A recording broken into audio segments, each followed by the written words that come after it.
तो बड़ी खबर आपको बता रहे हैं वाराणसी से, जहां पर जिला जज का तबादला। ज्ञानवापी केस की सुनवाई कर रहे थे रवि कुमार दिवाकर।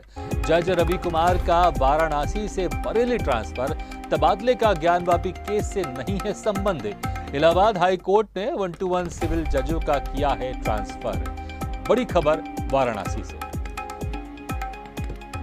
ज्ञानवापी मामले की सुनवाई कर रहे जज का तबादला हो गया है। ज्ञानवापी मस्जिद के सर्वे का आदेश देने वाले वाराणसी के सिविल जज रवि कुमार दिवाकर का ट्रांसफर बरेली हुआ है। जानकारी के मुताबिक रवि कुमार दिवाकर का तबादला रूटीन का हिस्सा है, जिसका ज्ञानवापी मामले से कोई संबंध नहीं है। आपको बता दें कि इलाहाबाद हाईकोर्ट ने कुल 121 सिविल जजों का ट्रांसफर किया है, जिसमें रवि कुमार दिवाकर का नाम भी शामिल है। ट्रांसफर किए गए सभी जजों को 4 जुलाई तक अपना पदभार ग्रहण करने को कहा गया है। इस खबर पर ज्यादा जानकारी के लिए बात करते हैं वाराणसी से संवाददाता अंतिमा सिंह से। अंतिमा, जिस तरह से जिस जज ने सर्वे के लिए आदेश दिया था और लगातार वो ज्ञानवापी पर सुनवाई कर रहे थे, अब उस जज का ट्रांसफर हो गया है। हालांकि ये एक रूटीन प्रक्रिया बताई जा रही है, लेकिन अगर कोई इतने बड़े इंपॉर्टेंट केस के जज का ट्रांसफर होता है तो फिर यहां पर बात होगी, जरूर बात होगी और कुछ सवाल भी पूछे जाएंगे। जी आपको बता दें कि जिस तरह से इन्होंने केस को हैंडल किया था, जैसे कि ज्ञानवापी मामले को लेकर के इन्होंने जो वजू खाना था उसको सील करने को आदेश दिया था इन्होंने, और कई सारे ऐसे प्रतिक्रिया थी जो ज्ञानवापी मामले में इन्होंने उसमें अपना योगदान दिया था। तो उसके बाद अभी कल की बात करें तो हाई कोर्ट द्वारा कुल 121 जजों का तबादला किया गया है, जिसमें से वाराणसी के जज शामिल है, जो रवि दिवाकर है सिविल जज है, उनका भी नाम इसमें शामिल है। अब ये है कि इससे ज्ञानवापी का जो मामला उससे कोई लेना देना नहीं है कि कहीं ना कहीं कुछ लोग ये भी कह सकते हैं कि हो सकता है ज्ञानवापी मसले को लेकर कुछ विवाद हुआ हो तो उस वजह से ऐसा फैसला लिया गया है। तो ये सब नहीं ऐसा है। वहां से साफ तौर पर कहा गया है कि एक रूटीन का हिस्सा है जिसमें 121 जजों का तबादला किया गया है, उसमें वाराणसी के जज भी शामिल है। हाँ, ये देखना पड़ सकता है कि इस केस में बड़ा असर देखने को मिल सकता है, क्योंकि जो जज पहले से ही इस केस को देख रहे थे, जो जज पहले से इस केस को पढ़े लिखे थे, जो अच्छे तरीके से जान रहे थे, हैंडल कर रहे थे, उनका तबादला हो जाना कहीं ना कहीं इस केस पे कुछ अंतर देखने को मिल सकता है। क्योंकि अगर नए जज का नियुक्ति होती है तो वो जज जो होंगे वो पुनः तरीके से फिर से उस केस का स्टडी करेंगे, दोबारा से जो है उस केस को पढ़ेंगे, तब उस केस के बारे में वो आगे कुछ भी निर्णय ले सकते हैं। हालांकि अभी जो ये कल हाई कोर्ट द्वारा ये फैसला लिया गया है वो 121 जजों के लिए लिया गया है, तो वो सभी जज 4 जुलाई तक अपने पद ग्रहण का उनको आदेश दिया गया है। ये हाई कोर्ट द्वारा हिसाब किया गया है, इसमें वाराणसी के जज भी शामिल है। जी अंतिमा, बिल्कुल।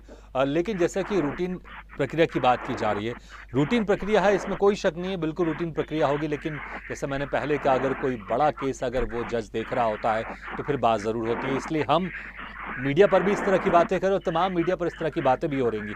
लेकिन अगर आने वाले दिनों में अब जो भी जज नया आता है तो उसको फिर से इस केस की शुरू से स्टडी करनी पड़ेगी, और जो चीज़ें त्वरित हो सकती थी अब उसमें समय लगेगा, इसमें कोई शक नहीं, उसमें समय लगेगा।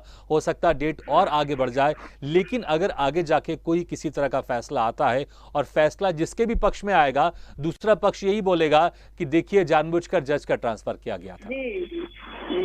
जी जिस तरह से ये फैसला लिया गया है, माना कि हाईकोर्ट ने ये कि सिर्फ एक ही जिले के लिए नहीं लिया है, वाराणसी के लिए ही नहीं लिया है, ये काफी बहुत सारे जिलों के लिए लिया है।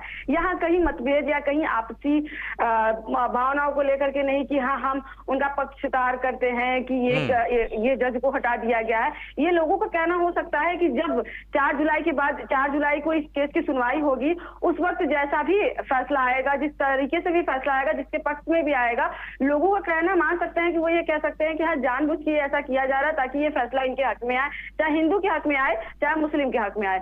मगर यहाँ बात करते सकता है कि अगर सिर्फ ये हक की बात को लेकर अगर जज को बदला जा सकता है, यो उनका तबादला किया जा सकता है, तो सिर्फ और सिर्फ वाराणसी का करना चाहिए, ना कि कहीं और करना चाहिए। और इस साफ तौर पे कहा जा सकता है कि यहाँ पे ऐसे कुछ दिखाई नहीं देता है, क्योंकि 121 जजों का तबादला हुआ है, ना कि सिर्फ वाराणसी का हुआ है। अगर सिर्फ एक जगह का होता तो ये कह सकते थे कि यहाँ पे केस को देखते हुए केस में बहुत बड़ा मुड़ाव लाने के लिए, एक बहुत बड़ा जो है कि घुमाव लाने के लिए ऐसा किया गया ताकि ये पक्षधार हो सकता है, ये निष्पक्ष जांच ना हो, ये जी, पक्ष अंतिमा वाला जांच हो। एक हम और जानना चाहेंगे, ज्ञानवापी जो केस की अगली सुनवाई कब इसकी होनी है, आप संक्षेप में बताइएगा। और दूसरा ये कि अब उस केस की सुनवाई कौन करेगा, जज? क्या ये अभी तय हुआ जी है या फिर एक प्रोसेस के तहत ये आने वाले दिनों में तय हो जाएगा?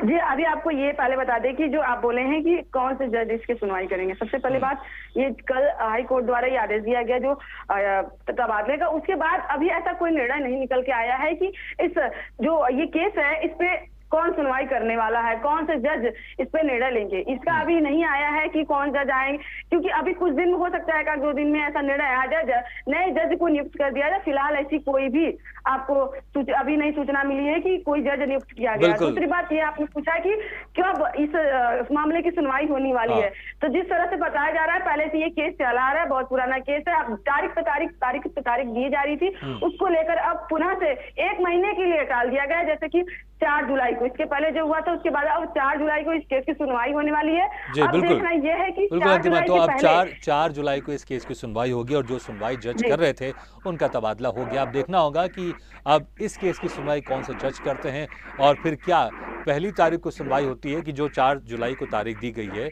उस तारीख को सुनवाई होती है या फिर डेट आगे बढ़ती है। अंतिमा, बहुत बहुत शुक्रिया इस तमाम जानकारी के लिए।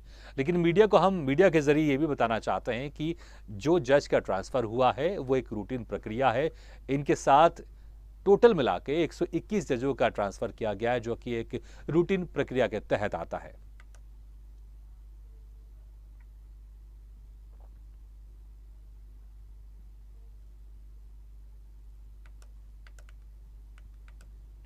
अगली बड़ी खबर आपको बता रहे हैं लखनऊ से, जहां पर सपा अध्यक्ष